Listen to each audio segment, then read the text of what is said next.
ଆଜି ଜଗନ୍ନାଥ ବିଷୟରେ ଗୋଟେ କଥା କହିବି। ଜଗନ୍ନାଥଙ୍କର ରୋଷେଇ ଘରେ ଯୋଉ ଅଗ୍ନି ଲାଗୁଛି ସେ ଅଗ୍ନି ଆସୁଛି କୋଉଠୁ? ଆମେ ସିନା ଘରେ ଦିଆସିଲି କାଠି ମାରୁଛେ ବା ଲାଇଟର ମାରିକି ଜଳଉଛେ, ଜଗନ୍ନାଥଙ୍କର ରୋଷେଇ ଘରେ ଯୋଉ ଅଗ୍ନି ଲାଗୁଛି ସେ ଅଗ୍ନି ଆସୁଛି କୋଉଠୁ?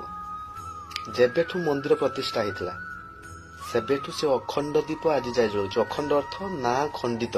ଆଜି ଯାଏ ସେ ଦୀପ କେବେ ବି ଲିଭିନି। ଗୋଟିଏ ଦିନରେ 22 ଲିଟର ଘିଅ ଜଳୁଛି। କଣ ପାଇଁ 22 ଲିଟର? ନା ଯେହେତୁ 22 ପାହାଚ, ଶ୍ରୀକୃଷ୍ଣ ଗୋବିନ୍ଦ ହରେ ମୁରାରେ ହେନାଥ ନାରାୟଣ ବାସୁଦେବାୟ, 22 ଗୋଟି ଅକ୍ଷର ନାମରେ 22 ଲିଟର ଘିଅ ଜଳୁଛି।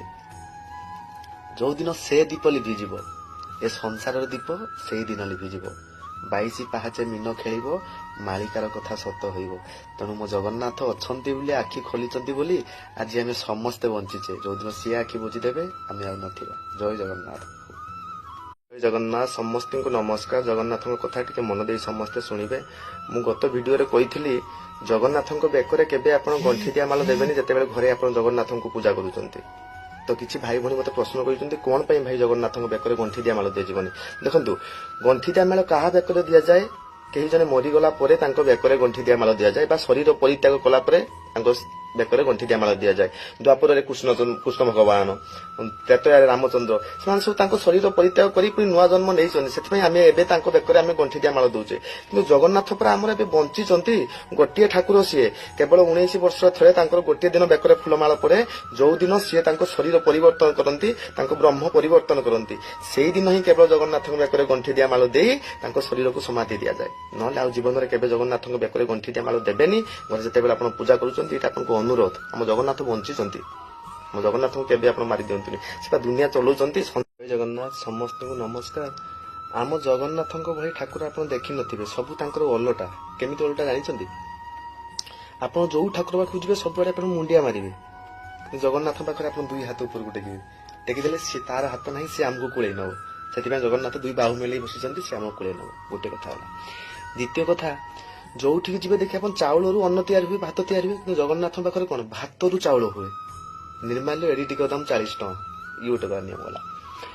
ଆପଣ ଦେଖିବେ ଘରେ ଆପଣ ବାସି ତୋରାଣି ପିଇଲେ ଆପଣଙ୍କୁ ଥଣ୍ଡା ହେଇଯାଉଛି, କିନ୍ତୁ ଜଗନ୍ନାଥଙ୍କ ପାଖରେ ବାସି ଟଙ୍କ ତୋରାଣି ପିଇଲେ ଆପଣଙ୍କ ରୋଗ ଭଲ ହଉଛି। ଚତୁର୍ଥ କଥା ହେଲା, ଜଗନ୍ନାଥଙ୍କ ବନ୍ଧୁ ଉପରେ ଯୋଉ ବାନା ଯୋଉ ଉଡୁଛି, ପବନ ଏପଟକୁ ଦଉଛି, ବାନା ଏପଟକୁ ଉଡୁଥିବ, ଓଲଟା ଉଡୁଥିବ।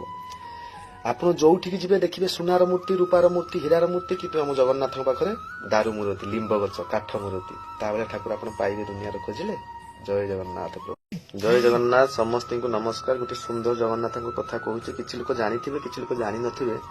ଆପଣ ଯେତେବେଳେ 22 ପାହାଚକୁ ଚଢୁଛନ୍ତି, ପାହୁଚ ଉପରେ ଗୋଡ ପକେଇବା ପୂର୍ବରୁ ତଳେ ଦେଖିବେ ଗୋଟେ କଳା ମୁଗୁନି ପଥରଟିଏ ଥିବ। ଚାରିକୁଣିଆ ହେଇକି ଗୋଟେ କଳା ପଥରଟିଏ ଥାଏ। ତାକୁ କିଏ କୁହେ ମୁଗୁନି ପଥର, କିଏ କୁହେ ତାକୁ ହଉଛି ଆପଣଙ୍କର ହଉଛି ମ୍ୟାଗ୍ନେଟ ପଥର। ସତଟା ମ୍ୟାଗ୍ନେଟ ପଥର, କାରଣ ଆପଣଙ୍କ ପାପ ସବୁ ସେ ଟାଣି ନିଏ। ବୁଝିପାରୁଛନ୍ତି ନା? ସେଟା କୋଉଠୁ ଆସିଥିଲା ଜାଣିଛନ୍ତି? ମଥୁରାରୁ। ସେଟାକୁ ଯମଶିଳା କୁହାଯାଏ। କାରଣ ଦେବକୀ ବସୁଦେବଙ୍କର ସବୁ ସନ୍ତାନ ଗୁଡାକ ସେଇ ପଥରରେ କଚାଡି କଚାଡି ମାରିଥିଲା କଂସ।